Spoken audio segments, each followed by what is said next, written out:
માતરના પૂર્વ ધારાસભ્યની પોલીસને ચેલેન્જ, દારૂના સ્ટેન્ડ બંધ નહીં તો જાતે જ રેડ કરીશ. માતરના પૂર્વ ભાજપના ધારાસભ્ય શ્રી કેસરીસિંહ સોલંકી દ્વારા ફેસબુક માધ્યમથી પોસ્ટ મૂકવામાં આવી હતી.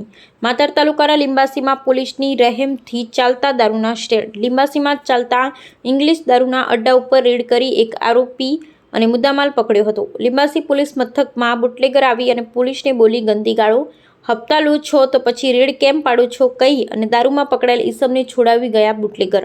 જોકે પોલીસે ગુનો નોંધી મુદ્દામાલ જપ્ત કર્યો, પરંતુ દારૂ સાથે ઝડપાયેલાને જામીન પણ આપી દીધા. લિંબાસી પેટ્રોલ પંપ અને ભલાડાના હરિસિદ્ધિ માતાના મંદિર સામે ચાલતા વિદેશી દારૂના સ્ટેન્ડ. માતરના પૂર્વ ધારાસભ્યની લિંબાસી પોલીસની ચેતવણી. માતરના પૂર્વ ધારાસભ્ય કેસરીસિંહ સોલંકીએ 10 દિવસમાં અડ્ડા બંધ નહીં થાય તો જાતે જ રેડ કરશે.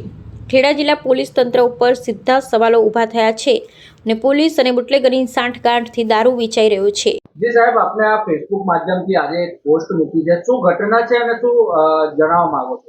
આજ રોજ મેં મારા ફેસબુક એકાઉન્ટની અંદર એક પોસ્ટ મૂકી છે કે લિંબાસી પોલીસ સ્ટેશનની અંદર ગઈકાલે રાત્રે પોલીસ રેડ કરે છે. રેડ કર્યા પછી દારૂ પકડાય છે. દારૂ પકડાયા પછી પોલીસ સ્ટેશનમાં આવીને જે વ્યક્તિને પકડી લાવે છે એ સાઈડમાં રહે છે ને મોટો બુટલેગર આવીને પોલીસ સ્ટેશનના પોલીસના કર્મચારીઓને ફાવે એવી ગારો બોલે.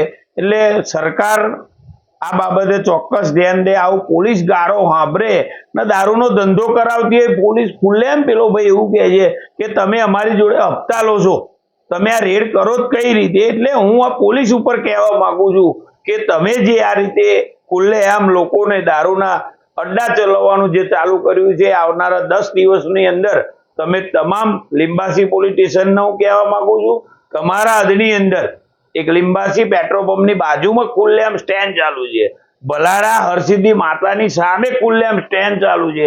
આ બે સ્ટેન્ડ તાત્કાલિક 10 દિવસની અંદર બંધ કરાવજો. આવનારા દિવસોની અંદર હું જાતે રેડ કરીશ.